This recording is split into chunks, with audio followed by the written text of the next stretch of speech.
All right, not quite sure how this video is going to go. It might jump around a little bit, but as you saw, when I did the holes in my lower control arm for the bushings, I made them the exact same hole, or exact same size. After I made a little trip down to Louisville, down to Brent Greer and his pit bull. Awesome dude. I mean, can't thank him enough. Awesome work, awesome advice. Dude helps out a lot. But I was telling him, showed him a picture how when I did the hole, my control arm, originally I made this hole in my plate the exact same size as this hole, and it was barely going through. I don't know if you can see that or not, but on the outside of the plate, it barely sticks through. So his advice was cut this hole out bigger, that way so this ring slides through this plate but yet still sits on the control arm like it did from the factory, you know, up against there. Let's see if we can try and, like when you slide it in, I'm not going to slide it all the way in because I'm not ready to yet, but when you slide it in, this ring right here goes past my plate and sits flush on the original control arm. Let's see. It's not going to do it just right. But here's an example of the plate you put on this hole. Originally it was that same size. Now this one's a little bigger. Just do an example. Originally I cut this hole out on these just big enough so this to slide through, just like I did on my uppers. And he advised me cut this hole out bigger so this whole ring around here actually slides through my reinforcement piece and sits flush just on the factory control arm, just like it did originally from the factory. So make that hole a little bit bigger. If you're doing the hole, if you're actually wrapping all the way around the hole. Now a lot of guys, they cut it off down here and that's fine. It's whatever way you're shooting for, you know, what look you're going for. You know, I'm not saying one way's better, one way's better than the other, but that's just how I'm doing it. I just like the clean molded look, and that's what I'm going for. So that was his advice. Thanks again, Brent Greer. Big shout out, you know, big help, everything. Hold on a second. Blinding. But yeah, that's just one of the many tips that dude has given me on my build, helping me out and everything else. He's given me a couple other ideas, but one of them, unfortunately, I'm not too far along. I done cut that out. He will, and if you ask him, I'm not going to explain how he does it, but he can actually fit a 4.5 ton coil inside the stock pocket of a lower controller. Yeah, seen it while I was there. And once again, big shout out to Brent Greer and all his advice and help. Great dude. Guarantee you I'll be doing more business with him. So, just because his customer service is outstanding, some of the best I've ever dealt with. So, like I said, this video might jump around a little bit, so let's get back to where I guess the video should be. Alright, on the back, or back at it, you see me do the side reinforcement piece. Now I'm doing the bottom. The bottom pieces I have already got cut out. As you can see, it's a rough cut, so it still needs to be trimmed. Up here where the ball joint goes, I did a radius, just what I wanted to do is my choice. To get that radius, believe it or not, I use this big old coffee can. Turned out pretty great. Now what I'm doing is trying to line it up. All I'm doing is just tack welding it in and trying to get it to bend. Make sure it's exactly where I want it. Yes, it's a little snug, but it's going. Luckily, it's seeing it my way, not its way.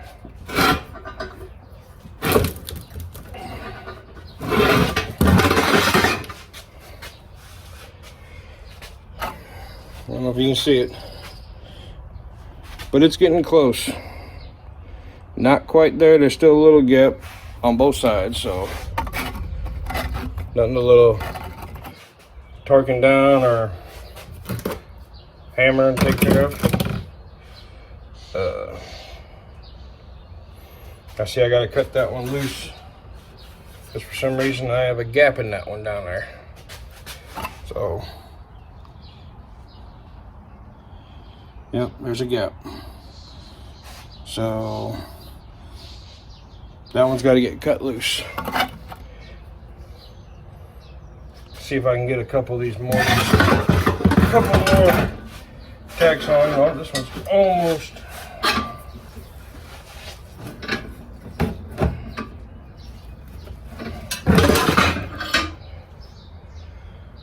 There we go. See? Got it nice and tight. Now, since I got that done, or since I got that where I want it, I'm gonna go ahead and throw a tack on before I lose that.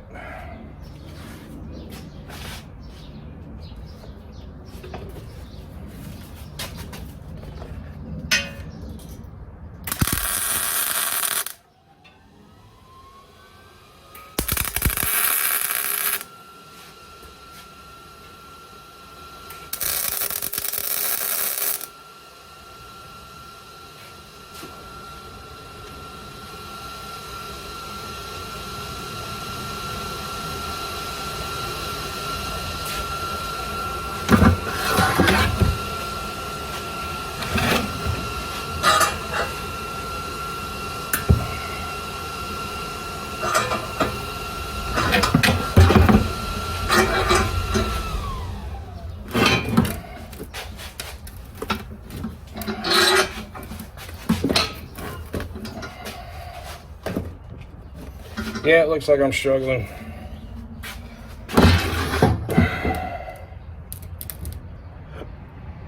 A little bit more.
Workbench ain't never big enough.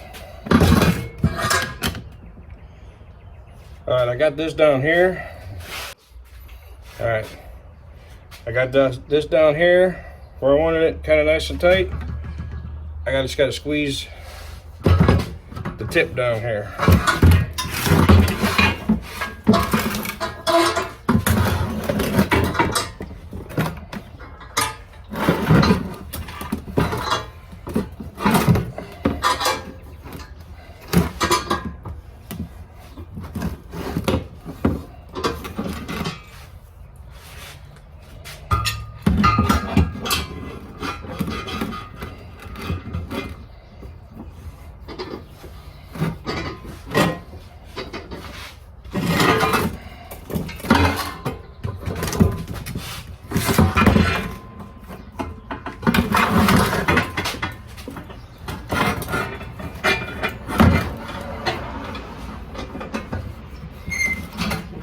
one just slipped off.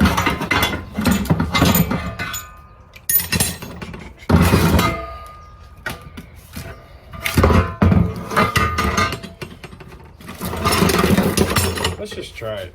See what happens. If it works, it works. If it don't, we'll go back to the clamp. No,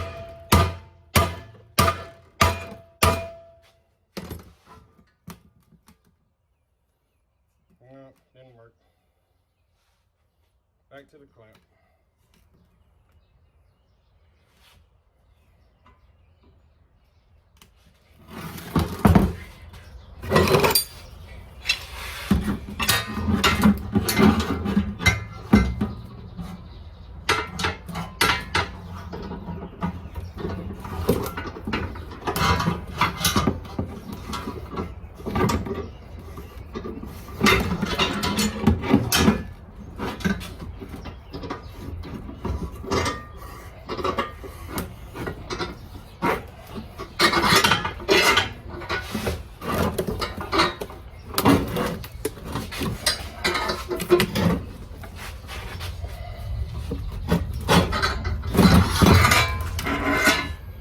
There we go.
Well, you can see it.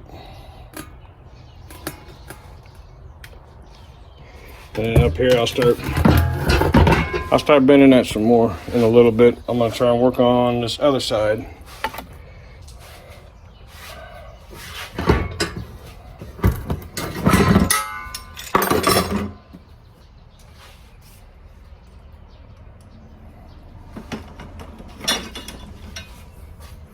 And I'm only tack welding it just to make sure it's in place where I want it at.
Now, I don't know if you heard that or not.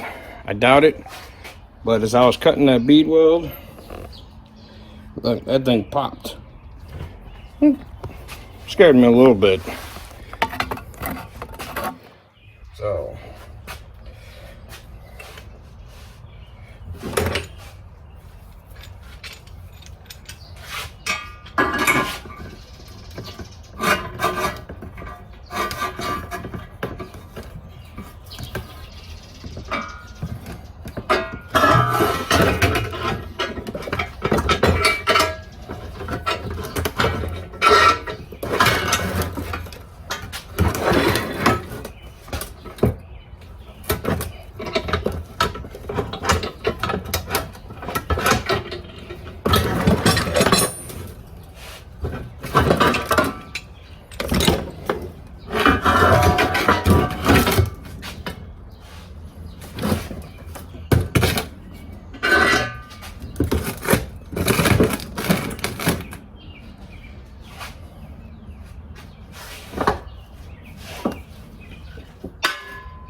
and now also, when I said before I was leaving a little gap at the bottom, this is what I meant. Hold on a second. This gap is what I meant. That way, so I can, when I weld this, I can get my bottom plate, my reinforcement plate, and the factory control arm all together. Just like how I did when I did my spring pockets. Right up front here. It's like when I did them. Yes, I'm gonna go over that again, clean it up a little bit. But this plate, and, well, you can't see it now, but this factory spring pocket right here. All three, reinforcement plate, and factory, are all welded together, believe it or not, inside of there. And that's what I wanted to do right there.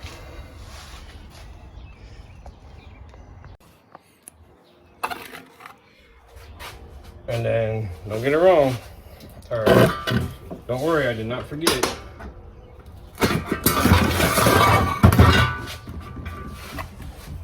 Also, before I put in my spring pocket, right there, my new pocket, I'll be going along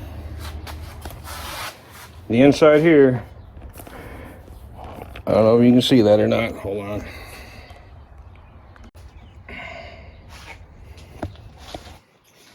Like I said, I'll be doing the inside, connecting the bottom and that piece also. Same thing over here. Doing the bottom and that side, and then when I do my back piece back here, I will be cutting this lip off, putting my piece on around there, weld it from the bottom up here also, and then from the inside as much as what I can get, top and bottom. And that's the same thing I did.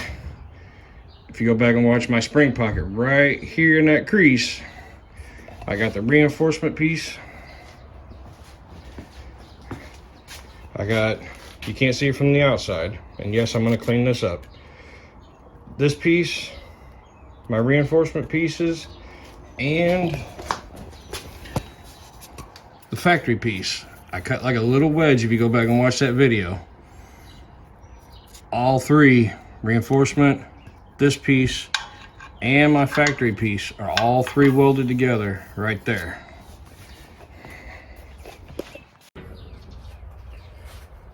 Now what I'm going to attempt to do is start wrapping these around. I'll show you here in just a second.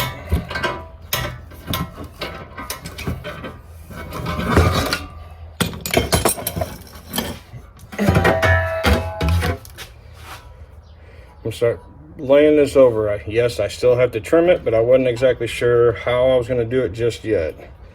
So I'm going to start hammering, laying this over. Pray it works.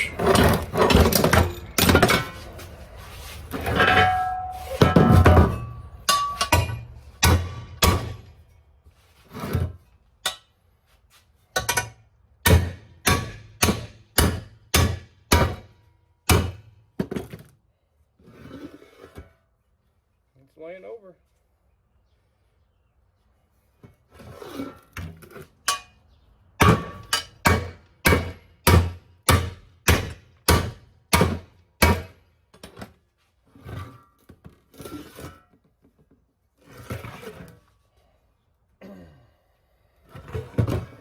Since I got it most of the way, you ain't gonna be able to hammer it all the way. Some people might be able to. I'm not.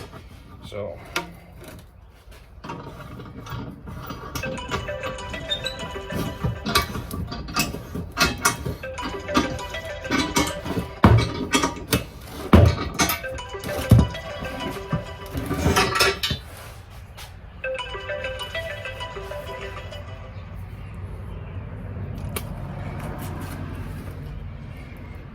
I got a little nut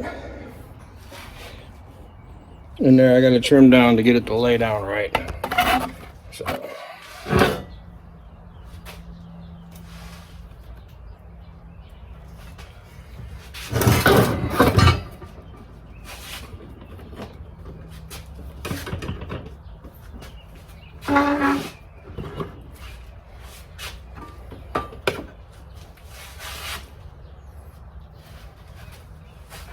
Once again, and you're gonna hear me preach it a lot, safety. Yes, safety.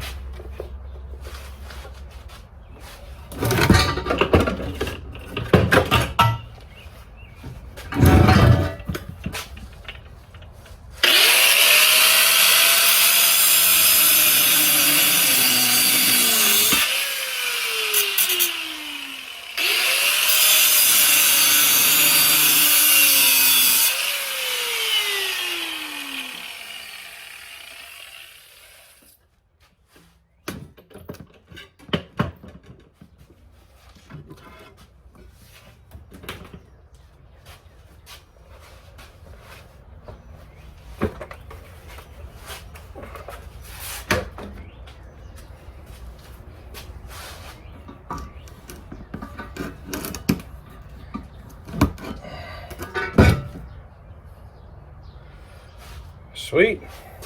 Laid it right down.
Yeah, I'm kind of liking that so far, but this is about where I'm going to stop video for today. And I'll show you why here in just a second.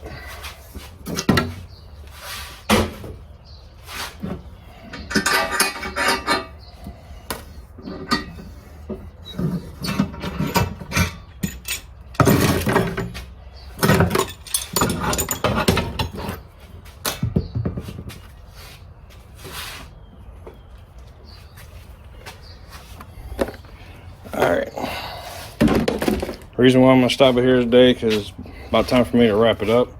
But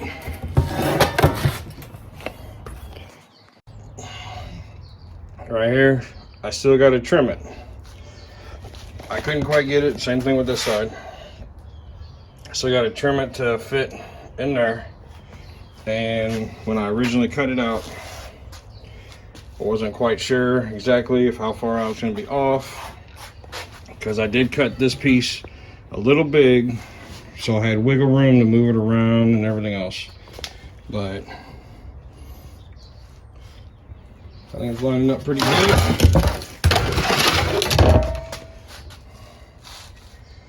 Like I said, got to trim off the edges, as you can see, because I wasn't quite sure. So, but now I know where I got to trim it at, and I will get that tomorrow. So, see you tomorrow.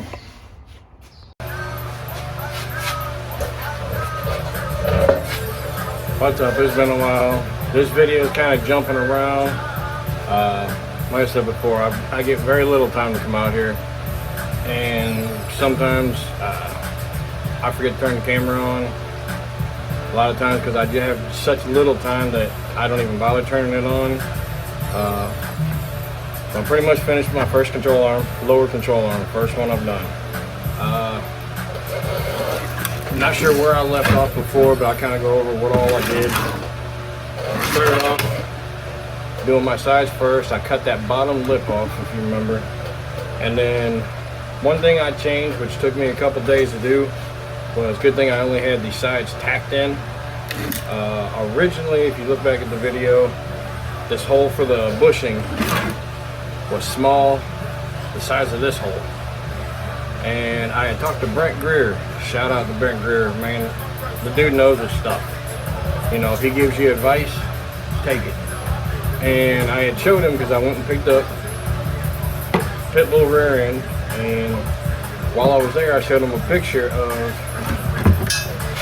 still a little warm, but I showed him a picture of my bushing. And after I put on this reinforcement piece, when it was cut out only the size of this hole, the bushing hole, I put it on, and the bushing, as you can see, barely made it through. So what he told me to do was, since I decided to go all the way around, you know, strictly aesthetic purposes is why I went all the way around. If I ever do another one again, I'll probably just cut it off right here. But what he said to do, cut this hole out bigger, so this ring sits down in there, and this bushing actually sits against the factory control arm like it should. So as you can see, that bushing, that part don't want to fit down in there. But yes, I have already fit it once when I had this off, because I had just tack welded it. So I cut them tack welds, pulled it out, did a lot of marking, a lot of circles, and use some template like this, you know, find out how big of a hole I needed, which I used that right there also. Stuck it on there, traced around it, and then I had to wobble it out just a little bit more. And when I did that, I just used this bit right here. And once again, that bit came in that kit. Showed you before in another video off of Amazon. Pretty nice little kit, and lasting pretty good. So it took me a couple days, but I wobbled this hole out big enough so on my bushings, this is 64 Impala, my bushings, this ring out here, this outer ring, actually fits down inside of there. So that ring don't sit up against this plate, but it sits up against, see if you can see this, up against, that is the factory control arm right here that you're seeing right here, not the reinforcement piece, but the control arm. And when this fits in there, when I press it in, I don't know, camera don't see it, but I have already fitted it once, but I had it pulled out that this fits. This ring will go past my reinforcement and sit up against here like it did from the factory. You know, same thing with the other side, you know. Same thing, I just had it tacked in around here. I had to cut the tacks out, pry it out, like I said, use that square as I can, and it took quite a while because I had quite a bit I had to notch out from there, as you can see, because like I said, this hole was the same side as that hole, so that's how much I wobbled out. The next ones I do, I will be using a bigger hole saw if I do it like this. If not, I'm just gonna cut this side piece back right here. I only did it like this just for aesthetic purposes, to look a little better, you know, personal opinion. So once again, shout out Brent Greer, Pitbull Hydraulics. The man gives you advice, take it and run with it. Just like I had another idea, not my idea. I obviously, when doing this whole process, another concern I had was, after doing the bottom, was doing a piece right here. You know, instead of just leaving this flat where you can stick your hand in there, putting a piece right here. And I thought about that for quite a while when I was doing these, even before I started doing them. Watching other videos, seeing how people do it. And I talked to Billy from Gem City Welding. Once again, shout out Billy from Gem City Welding. You know, thanks for all the help you've given me, and you know, it's helped out a lot more than you know. Thanks a lot. And he showed me pictures of the ones he did, and so I cut that piece out. I think I actually did it in 1/4 inch instead of 3/16. That was purely by accident. It was a little piece I had here, so I wasn't worried about it. But that's a piece of 1/4 inch I have on there. And then how I got it to curve, because it's such a small piece, it's not that easy to grab it and bend it in the vise, you know, even with a pair of pliers. So what I did was finally got to put this thing to use. On the shop press, right there, brake attachment. All I did was slide it in there. I bent it in 3 spots, all pretty equal spots. You can actually see it. Let me see if I can.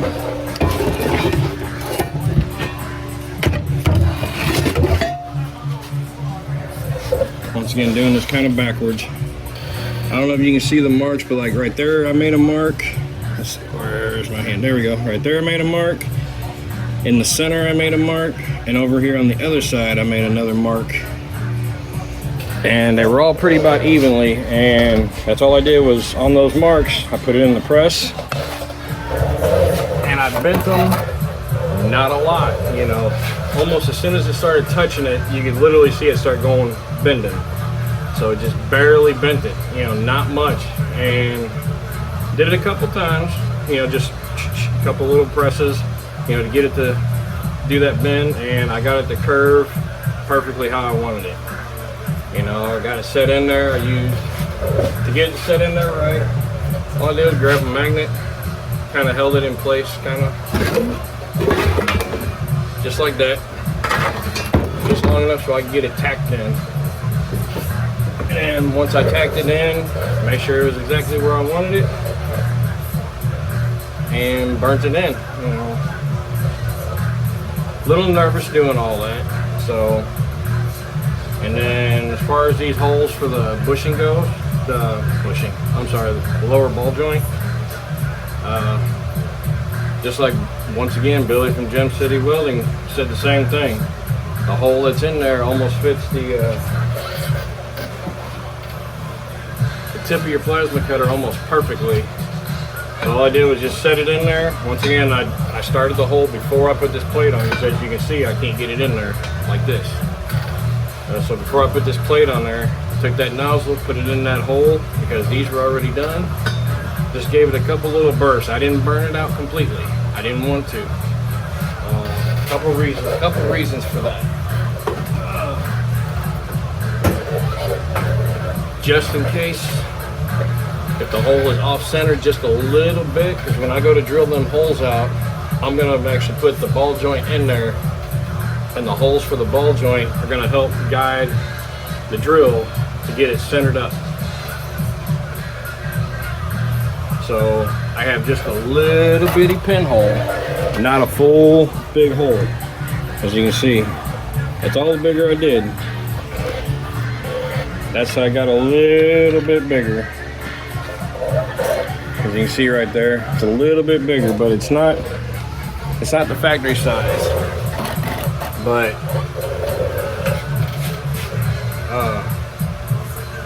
I might upgrade those bolts from the factory size up one or two sizes. I don't know.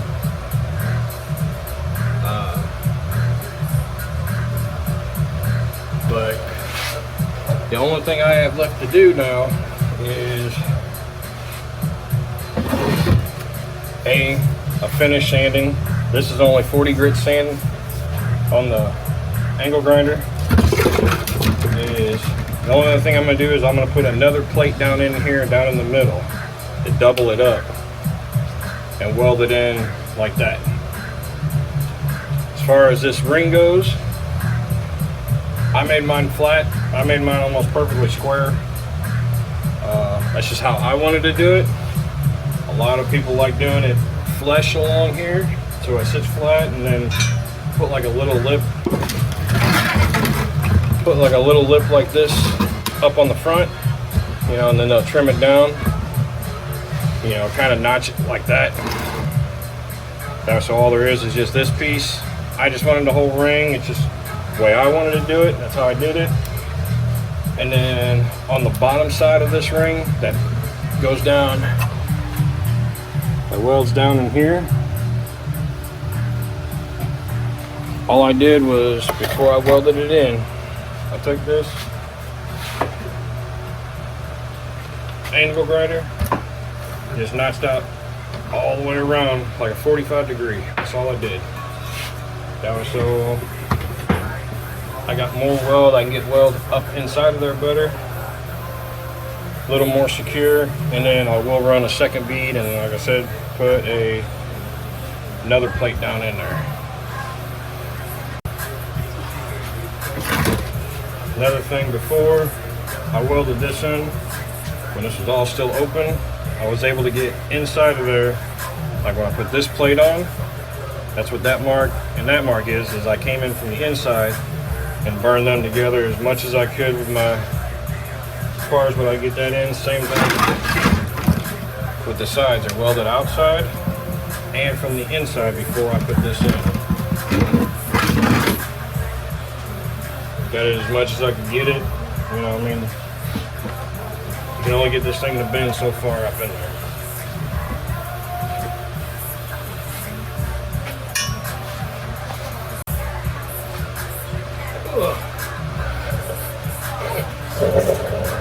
So after doing this one, what I learned, stuff I'll do different. Say hi. Hi. You can't walk through without saying hi. Get over here. You seen it? No. You just cut the yard. Good. It means you're putting in work. That's what that means. That's a good thing. Hey, Grandpa. Grandpa. I'm going to show you Grandpa.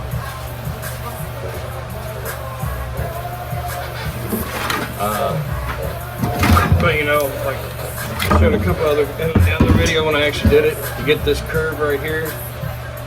This kind of one was a curve. Right there. Got stuff in it, but I can't put it up to it. But so all I did to get that curve was set that on there where I wanted it, traced it, cut it out. Did that before I welded it on here though. You know, a lot of stuff I learned, a lot of stuff. There's multiple ways of doing this. This is just the way I did it, the way I was comfortable with doing it. Some people do theirs different, you know.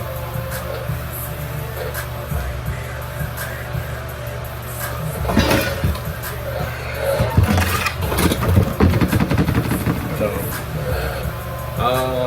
in probably within the next week or two, a buddy of mine wants me to do his uppers and lowers for his car. Now he don't have an Impala. He's got a I forgot what year it is. Glass house. That's what everybody knows it by. On his control arms, I'm doing the uppers. They'll be extended, I think he said 2 inches. And on the bottom, his pocket, factory pocket, hangs down. He wants it to hang down another inch, so the whole pocket's getting cut out, getting dropped, reinforced. I'll be doing a video on it. I will probably be doing a different style video, and by different style I mean a lot less videos, short video sections of every process I do, and then once I get to certain points, instead of talking all the way through the whole thing, once I get to certain points, I'll just kind of do a recap of what happened. Try and shorten the videos up a little bit so they're not half hour, 45 minutes long. But this will have to go back in the sandblaster. It's got a little bit of surface rust still, but I wasn't worried about it because, you know, they still got to be finish sanded. Probably with 60, probably 80 grit. Smooth them out a lot more before send them off to chrome or paint. I don't know, I'm probably just gonna paint mine. Don't know yet. But that's probably what I'm leaning towards paint. Something a little different. Everybody does chrome. Here she is again. Say hi. You can't walk through without saying hi. Summer break. So, like I said, just a little bit more cleanup left to do, and that's all it is, just cleanup, and that's with finished sanding. So as of right now, other than my second plate in there, and possibly 3-inch pipe in the middle for the spring guide. I've been talking to a few people about that, if I wanted to do that or not. So, and then the only other thing I did was I took the sander and just went around this edge just to knock off that sharp edge on both sides, inside and out. So, any questions, just leave a comment. See ya.